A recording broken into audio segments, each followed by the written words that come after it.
तो hello guys, क्या हाल चाल आप सभी के। मैं आपका दोस्त कैप्टन टर्बो और आज हम आ चुके हैं एक और बढ़िया सा व्लॉग लेके अपनी प्यारी सी बुलेट 350 पे। तो करते हैं स्टार्ट।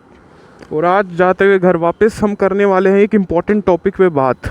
अभी जो 1 सितंबर को नई वाली बुलेट 350 लॉन्च हुई है उसके बारे में, मतलब है तो ऐसी सब कुछ सेम है। अभी राइड पे चलते हुए बात करते हैं इसके बारे में।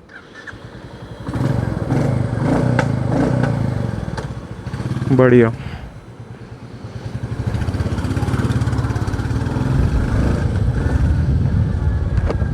अरे रॉयल एनफील्ड का शोरूम, यहीं से हम भी अपनी बुलेट ले गए थे। ये सुपर मीटियोर खड़ी हुई है, प्यारी सी सुपर मीटियोर 650। चलते हैं एक बार मेन रोड को ज्वाइन करते हैं सर्विस लेन से निकल के। हाँ जी, तो आते हैं पॉइंट पे बात जिसके लिए वीडियो है, जो है हमारी नई वाली स्टैंडर्ड 350। ये नई वाली स्टैंडर्ड 350 है, नई वाली बुलेट 350 जो पुरानी यूसी इंजन वगैरह जो आता था उससे जो डिसकंटिन्यू करा गया था उसको, और फिर J1 सीरीज़ जो J सीरीज़ का इंजन है उसके साथ ये जो नई बुलेट 350 लॉन्च हुई थी सितंबर ऑफ 2023। हाँ जी, तो सितंबर ऑफ 2023 में लॉन्च हुई थी और हमने ये बाइक नवंबर में परचेज़ की थी, 7 नवंबर टू बी एग्जैक्ट ऑफ 2023। और आज 26 सितंबर है। तो ऐसे ही देखा जाए तो अगर अभी 1 सितंबर को फिर से रॉयल एनफील्ड वालों ने इसी का एक दूसरा वर्जन निकाला, एक तरीके से कहेंगे तो, उसमें जैसे लोगों को क्या परेशानी थी कि मतलब नई वाली सीट पसंद नहीं आ रही है, जो इसकी सीट है पीछे की टेल लाइट ओल्ड वाली चाहिए, ओल्ड मॉडल वाली। तो ये सब देखते हुए असल में क्या हुआ, जो लोग ये बाइक ले रहे थे नई वाली स्टैंडर्ड 350 वो उस पर मॉडिफिकेशन करके पुरानी वाली सीट और पुरानी वाली टेल लाइट लगवाना चालू कर दिया था उन सब ने। तो इसको देखते हुए शायद कंपनी वगैरह ने और सब लोगों ने जब देखा इसे, तो उन्होंने क्या किया है, उन्होंने वापस से पुराने वाले मॉडल के साथ जो लाइट है और आपकी जो सीट है वापस से वही वाली सीट और लाइट दे दी है। तो अब अगर देखा जाए तो उसमें भी कई चेंजेस किए हैं और मैं इसमें आपको ये बताने वाला हूँ कि वो आपके लिए एक अच्छी परचेज़ कैसे हो सकती है और कैसे नहीं भी हो सकती। तो वो उसका एक शोरूम प्राइस 1,74,000 के अप्रॉक्स है और इसका एक शोरूम प्राइस 1,90,000 के अप्रॉक्स है। कलर के हिसाब से चेंजेस आते रहते हैं, तो इसका कुछ ऐसे में आपको फाइनल जो अंदाज़ा है मेरा ऑन रोड प्राइस का, ये आपको पड़ेगी दिल्ली में 240 के आसपास की, 2,40,000 के आसपास की, और वो आपको 2,05,000 या 2,06,000, 7,08 के हज़ार के आसपास की पड़ जाएगी। तो आखिरी में ये निकल के आ रहा है कि वो मतलब इससे सस्ती है, 25-30 हज़ार रुपये सस्ती है। सेम मॉडल, बस सीट और पीछे की लाइट चेंज है, पर वो इससे 25-30 हज़ार रुपये सस्ती है। इंजन वगैरह और सब कुछ डायमेंशन सेम है।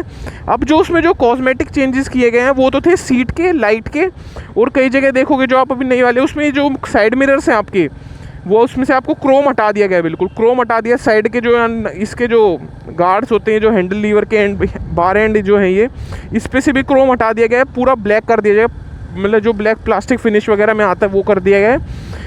और मेन जो परफॉर्मेंस चेंज किया गया है जो अभी नई आई है 1 सितंबर 2024 को पुरानी वाली चीज़ों के साथ, उसमें पीछे से वापस से डिस्क ब्रेक हटा दी गई है और वो सिंगल चैनल ABS है, मतलब पीछे अब ड्रम ब्रेक दी जा रही है।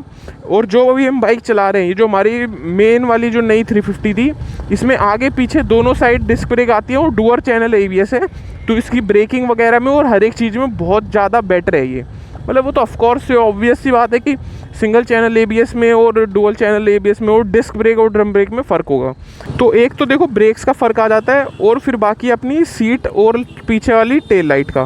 क्योंकि मेरे को ये लग रहा है कि कंपनी ने जब बुलेट को 2,40,000 50,000 के आसपास किया इन्होंने, क्योंकि ऊपर वाला जो इसका एक दूसरा कलर आता है वो मैट फिनिश के साथ, वो हल्का सा और महंगा आता है। कंपनी ने किया क्योंकि इनकी जो मेजर सेल्स आती थी रॉयल एनफील्ड की वो इसी बुलेट 350 से ही आती थी। और जब ये एक तरीके से इन्होंने उसमें जैसे कुछ जो हमारे जो पुरानी टाइप की सीट और वो लाइट पसंद करने वाले लोग थे, जब उन्होंने बाहर से मॉडिफिकेशन करके वो यही चीज़ें लगवाना शुरू कर दिया, तो कंपनी को लगा नहीं, ये जो मार्केट का जो एक गैप बन गया है अपने आप, इसको उन्हें खुद ही फुलफ़िल करना चाहिए, और इसलिए उन्होंने दोनों ही मॉडल साथ में निकाल दिए। अब जो दूसरा मेन पॉइंट आता है हमारा कि अगर भाई ये वाली पहले आई थी 1 साल पहले, अब फिर से नई इन्होंने निकाल दी ओल्ड सीट लाइट वगैरह के साथ, तो क्या ये वाला मॉडल डिसकंटिन्यू हो जाएगा? जी नहीं, आप ये वाला मॉडल इसी कलर स्कीम में पीछे आगे पीछे दोनों डिस्क ब्रेक और डुअल चैनल ABS के साथ भी ले सकते हैं। और जो दूसरे वाला मॉडल मिलेगा आपको वो इससे सस्ता मिलेगा, पर उसमें पीछे डिस्क ब्रेक नहीं होंगे। और अगर आप 200 किलो की बाइक, ये अप्रॉक्स 200 kg की है और फ्यूल डलवाने के बाद 213 kg हो जाते हैं अगर हम इसकी फुल टैंक करवा देते हैं। जो ड्रम ब्रेक हैं RE रॉयल एनफील्ड के, जो ड्रम ब्रेक हैं वो इतने मतलब ओवरऑल एक्सपीरियंस है, मैंने कभी भी खुद ड्रम ब्रेक्स वाली RE ट्राई नहीं की है। वैसे उसको बताया जाता है कि उसके ब्रेक फेल हो जाते हैं, जो ड्रम ब्रेक फेल हो जाते हैं RE वगैरह के, उसके ड्रम ब्रेक फेल हो जाते हैं पीछे से, क्योंकि इसमें डिस्क दिया गया है और उसमें ड्रम ब्रेक आते हैं। एक तो ये चीज़ है। और दूसरा पॉइंट हमारे ये आते हैं कि ब्रेक फेल होना चाहिए तो ठीक है, पर उन्होंने मेन जो मतलब चीज़ें थी एक तरीके से, जैसे आप देखोगे तो स्कॉर्पियो जो गाड़ी आती है महिंद्रा की, उसमें जैसे जो बेस मॉडल लेता है S11 का, S11 तो टॉप मॉडल है, फिर जो बेस मॉडल आता है उसमें क्या होता है, जैसे आगे का फ्रंट बम्पर वगैरह देखोगे ना तो ब्लैक मिलता है। इन्होंने पता नहीं उस स्कीम को मैच करते हुए क्या किया, इसके क्रोम हटा दिया, बाइक से क्रोम हटा दिया। जो 2 लाख वाला वेरिएंट है जो बिना पुरानी सीट और लाइट के साथ आ रहा है, साइड मिरर्स आपके बिना क्रोम के, कई जगह जो क्रोम की जो फिनिशिंग है कई जगहों पे वो हटा दिया है। तो ऐसे ऐसे करके कॉस्मेटिक चेंज कर दिए हैं कुछ। और मेन जो चेंज है वो रियर ब्रेक का है, ड्रम ब्रेक कर दिया गया है। अब बात करते हैं आपको लेनी चाहिए या नहीं, तो मैं ये बताना चाहूँगा कंपनी ने एक अलग टाइप का विंटेज पैक निकाला है। अगर आपको, मैं ये बता रहा हूँ कि अगर आपको चलो ड्रम ब्रेक सही है आपके लिए तो फिर आप ले सकते हैं, ऑफकोर्स सस्ती पड़ रही है, पर बिना ड्रम ब्रेक के मेन पैसे ड्रम ब्रेक के ही काटे गए हैं यहाँ पे। जो डिस्क ब्रेक इन्होंने हटा के ड्रम ब्रेक लगा दिए, मेन उसी का प्राइस डिफरेंस है दोनों मॉडल्स में। अब मैं आपको अगर बताऊँ तो जो आपको अगर ऐसा, अगर कोई ये बंदा होगा कि वो चाहेगा कि मुझे तो भाई विंटेज सीट भी चाहिए, पीछे वाली पुरानी वाली टेल लाइट भी चाहिए और लैंप पीछे सीट भी वही चाहिए पुरानी वाली, तो उसके लिए क्या है, जब आप ये वाली नई मॉडल लेंगे तो उसमें आपको डिस्क ब्रेक वाला वेरिएंट की बात कर रहा हूँ मैं, डिस्क ब्रेक वाले के साथ ऐप, जो रॉयल एनफील्ड का ऐप आता है उस पर ना आप स्पेक कर सकते हो अपनी बाइक को। जो स्पेक करते हैं जो बाइक्स को, गाड़ियों को, ऐसी बाइक स्पेक होती है रॉयल एनफील्ड के ऐप पे। कस्टमाइजेशन में आप एक विंटेज पैक जोड़ सकते हो, 500-600 रुपये का पैक आता है, उसमें आपकी 500-600 रुपये में पुरानी सीट और लाइट दोनों आ जाएगी। पर शायद ऐसा कुछ है कि वो ऐप से आएगी, जो अब आएगी तो ये चीज़ कर सकते हैं आप, अगर आपको डिस्क ब्रेक भी चाहिए और पुराने वाले के लुक भी चाहिए। और फिर कुछ लोग होंगे जो इनको, अब देखो मैं दोनों सीट का कंपैरिजन बताऊं आपको तो कुछ लोगों को बुरा लगेगा, कुछ लोगों को अच्छा लगेगा और कुछ मानेंगे नहीं, ऐसा हो सकता है नहीं। पर जो पुरानी वाली जो सीट आती थी रॉयल एनफील्ड बुलेट में और जो नई वाली है जो आ रही है, देखिए यहाँ पे क्या हो रही है,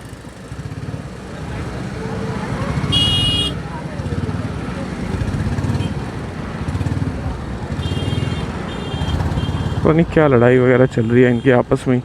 रोड रेज वगैरह चलती रहती है, इंडिया में हो ही नहीं सकता बिना रोड रेज के कोई चला ले, इधर झगड़ा उधर झगड़ा।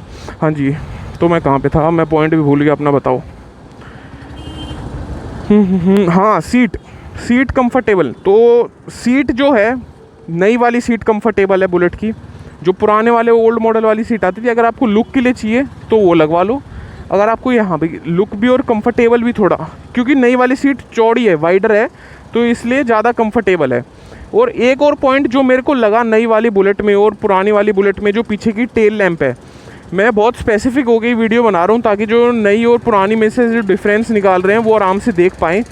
मैं ऐसे कोई शोरूम में जाके बस आपको उसके बारे में बता नहीं रहा हूँ, इतनी पावर आ रही है और इतना ये यहाँ है, मैं आपको चलते हुए बता रहा हूँ कि आपको जो मैंने खुद एनालिसिस किया है उसके हिसाब से जो पुरानी वाली टेल लैंप है ना, वो आपको अच्छी पुरानी वाली ही बुलेट पे लगेगी। नई वाली बुलेट, क्योंकि नई वाली बुलेट थोड़ी ना वाइड है आगे से, इसके जो सस्पेंशन है वो भी वाइड है, इसका टायर वाइड दे रखे हैं और जो मड गार्ड है वो भी वाइड है। तो उस पर जो स्क्वायर वाली टेल लाइट है वो है ना, बहुत छोटी और अजीब सी लग रही है, मतलब बुलेट के साथ मैच नहीं कर रही है। बुलेट की नई वाली बुलेट के साथ जो गोल वाली है वही मैच कर रही है।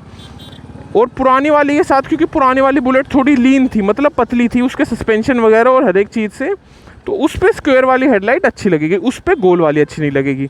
तो मेरा तो ये एनालिसिस था इस नई वाली बुलेट के बारे में। और अभी जल्दी से घर पहुँचते। आई होप आपके जितने भी डाउट्स हैं इस नई वाली बुलेट के बारे में और कैसे हमको कौन सी लेनी चाहिए, ये आपके सॉल्व हो गए हों। अगर आपको कुछ भी है तो मैं आपके कमेंट्स पढ़ने के लिए बैठा हुआ हूँ, एक एक कमेंट का रिप्लाई दूंगा, मैं ये आपसे प्रॉमिस करता हूँ। जो भी आपको डाउट्स हैं लेने से पहले प्लीज़, क्योंकि मैंने ये भी चलाई है और सारी चलाई है, तो मैं आपके एक एक डाउट को क्लियर कर पाऊँगा, क्योंकि पुरानी वाली भी मैंने चला के देखी हुई है और नई वाली तो मैंने बहुत टाइम हो गया यूज़ करते हुए, इसलिए कि आपको कौन सी बेटर रहेगी। जो नया वाले वेरिएंट है उसमें आपको ओल्ड वाले के लिए जाना चाहिए, न्यू वाले के लिए अपने कमेंट में अपनी प्रेफरेंसेस, अपने सारे क्वेश्चंस पूछ लेना। कभी भी ये मत सोचना कि क्यों कमेंट लिखना, अगला देखेगा नहीं देखेगा। मैं 110% आपके कमेंट्स देख के आपको बताऊंगा, इसलिए बेझिझक अपने कमेंट्स पूछना। और ये देखो पुल देखो बाइक का, हल्का सा ओपन रोड मिला था तो हमने हल्की सी 80 तक कर दी चला, क्योंकि अभी हम स्लो ही चल रहे थे बहुत देर से, 60-40 60-40।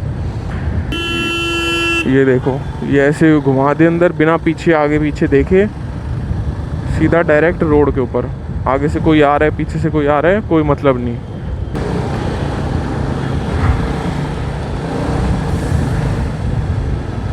सो गाइस, जाते जाते मैं ये कहना चाहूँगा, जो भी परचेज़ करे आप कोई नई बाइक वगैरह, सोच समझ के सारे रिव्यूज़ वगैरह चेक करके करना।